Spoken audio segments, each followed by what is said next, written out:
витримати на холод. Наша улюблена. І як завжди трешачок. Мийка самохідна. Алюмінієвий конденсатор записаний. Демонтували, перекрили. І зараз з допомогою парогенератора і самохідно будемо вимивати.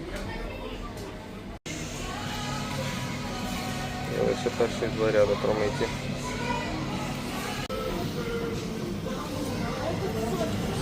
Чистенько. Вікторичок.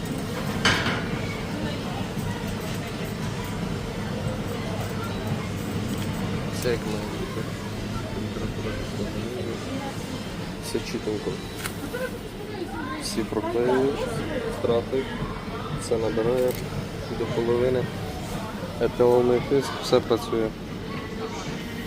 Лайкуємо.